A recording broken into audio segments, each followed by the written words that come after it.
So. Yep. We're going to be going to go pick up a very famous breeding boar for my buddy Blake over here.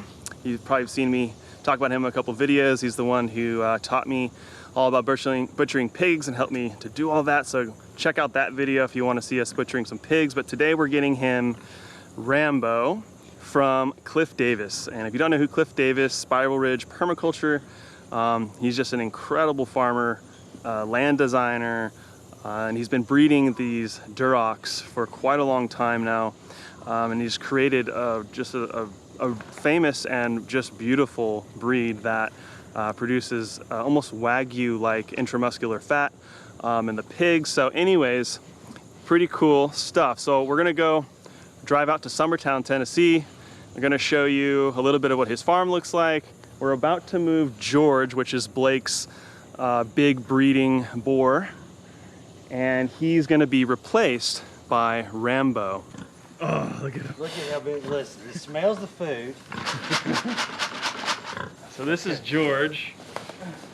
This is like an 800-pound pig. It's insane how big he is. How long have you been raising this guy? So I've had him for about a year and a half. Maybe a year and a half. So he's nice. Maybe 2.5 years old. He's a full-blooded Duroc as well. Unfortunately, he got some kind of hernia around the sheath, and just can't do the business, it doesn't seem like. But I don't want to really get rid of him. So I'm gonna put him out with the cows and just let him graze with the cows for a while and see how he likes the pasture. That's gonna be maybe fun. Lose a little weight. We're a little heavy. Yeah. Yes. So maybe he'll get healthy. Maybe so. Maybe. We'll see. If not, as long as he's not in pain and it doesn't hurt him, and we can have him around the farm. Right. Mom likes him a lot, so let's keep him. Cool. All right, you ready to go, buddy? Time to load up. We're taking him to the other farm, and then we'll be headed over to Summertown.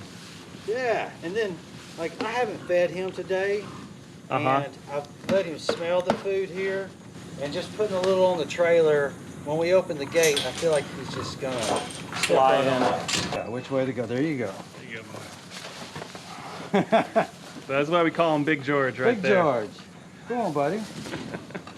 Come on, George. Come on, George. Come on, George. All right. It's always a good feeling when he's in. And he's just again, he takes up more than half the trailer. Woo. Watch that first step. So we got George back here. He's still finding his way around. It's a lot of open space now, but once he finds that watering hole, he's gonna be in heaven. So now we're headed off. We're gonna take the 3.5-hour drive over to Summertown. There, bud. Stay. You're just going in this trailer. You're good. So you should be all right. You can open that all the way up. Okay. I'm gonna squish you in there, though. So. Yep. Oh. He's gonna try. He came up on it there. Okay. Well, just easy stay. there, buddy. Stay. Let me just back up. Okay. Son. Ready? Come on, buddy. Come on. Good boy. Good boy. Got some corn over here, bud. George's head was so much bigger. Yeah. Oh wow! Look at that. Well set up. Yep. This used to be off grid, and I got hit by lightning. Oh, I remember when that happened. Yeah, that was like at a time where that thing got hit, and we were just like, man, I give up. I was about to quit. Yeah, but now look how far your market garden is now since that disaster. Yeah. Look at what you got now. Just cranking it, man. So cool. See, really just cranking it. It looks. Oh, these houses look awesome. Oh, this is for the flowers. That's eucalyptus, right? Eucalyptus. Yeah. I learned that from a fellow farmer. Cakes. Oh, cool. We sell the daylights. So you got radish. Nobody has it. Neat, really. Not like we do. Good. We got turmeric here, which is my first season on that backside. Good. I planted a bunch of ginger here, but it didn't come up, so we had to replant with turmeric. What's this bamboo used for? A lot. It's a timber bamboo. Timber. So but it's also an ornamental. It's just a really pretty one. It's it's a connoisseur bamboo. Like, you know, you can dig a plant up of that with one culm in it and sell it for 100, 150 bucks. Oh my gosh. Yeah, that's why I got all these bamboos I have. But I haven't been really tapping into that. This is a new area we're clearing out. Yeah, what's this setup here? You just got some younger pigs on it right now. It used to look like that back there. And this fall I'm gonna take a dozer in here and I'm gonna level it out, put some terraces. Okay. And then there'll be 4 more cat tunnels with terraces on the backside of peonies. Oh, so this is future market garden. Yeah. Cool. Yeah, and then that's it. I'm not building any more gardens. So then how much would you have in production at that point? Including the flowers, terraces. Yeah. 3 acres. Oh, wow. 3 acres. And veg and flower. Veg, flower, and forest, you know, just kind of all together, yeah. Wow, that's good. That's a good size. Yeah.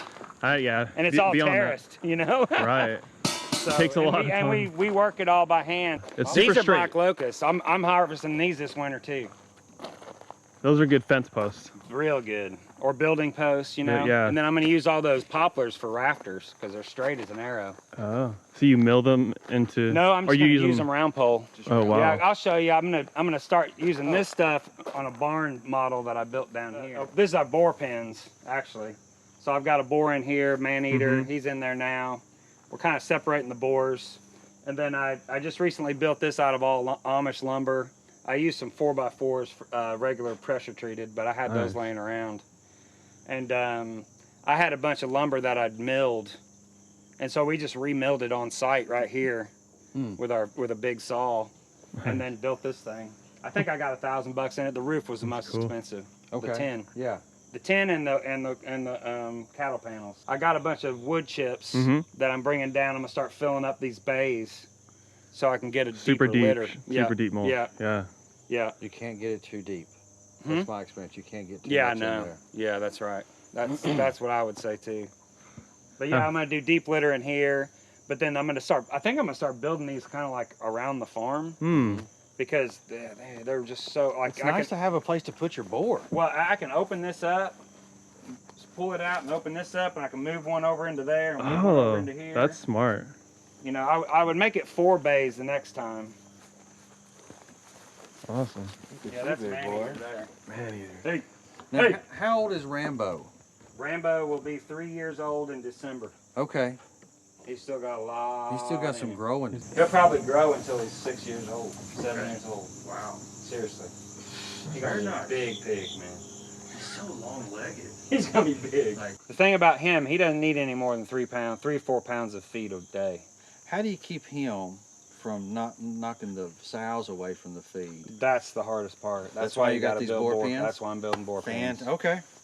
Yeah. Because your boars will just get overweight. They'll eat all the food. I was always trying to keep him with them, and that's why I like to go see Jordan Green. Yeah. He runs his boars with those sows, it seems like all the time. It sure does. No, I don't know. Or does he take them out? I don't know. I think he moves them. Yeah. I know from sow to sow, but I don't know anyway, what he does. I think my boar, like I would have 4 sows with him, so I was giving them 15, I do that a lot. 15 pounds a day. Yeah. But I think he was getting like 10 of it. He does. He does. What are you doing? It's taller than George. That is, yeah, look at the arch on the back. 2 or 3 inches taller. He's 27 months old. What? Dude. Oh my gosh. That thing's gonna be a monster. That's a culmination of all of Henry's work, really. Wow. And he's your mentor, right? Yeah. He's the Duroc man, like. He is. Right. Yeah. Yeah. What he did was he just concentrated on youth and immaturity in the skeletons, slow maturing skeletons. And what he happened to do is just over time, 40 years or so, his selections basically got these hogs, but also 10% marbling in the chop. I'll give you guys some chops when you leave. I was telling him, what I noticed from your chops, from what I'm getting, is the Mangalitsa have thick muscle strand or fat strands in between the muscle groups. Right. But these Durocs seem to have the intermuscular. Small loin and not much intermuscular. Yep. It's good, but I'm looking for that intermuscular with that fat. Yep. Between them. Yep. So that's what the Duroc does. These Durocs. Not all of them. Right. Not all of them. Not even close. Durocs are known for their marbling though, but not like 10%. You know, USDA prime pork is, you know, 3 to 4% is prime. Yeah. And ours is like 10 to 12%. Oh my goodness. Yeah. He's so big. Yeah, he's a bad man. Dude, You can see all the everything runs down and goes into these ponds, and then when it rains, all the water from the road comes down here and fills these up, and then it overflows and goes back down the way. So it's kind of like a makeshift. It's kind of like an industrial system in that you use in ponds. But you're flushing this super nutrient-filled water to your trees and. Yep, it goes down that way, which is loaded with chestnuts and apples and stuff I can't even get to, really. Well, thank you, Cliff. Thanks for having us out. Yeah. Thanks for Rambo. Yep, I know Rambo. Blake is super excited. So I guess Thanks for coming. Time to hit the road. That's right. So it's about 8 o'clock now. Got a 3.5 hour drive back home. And then in the morning, we will get him out and get him into a pen. So see you guys in the morning. Stephen Cornett, look at what we got here. All right.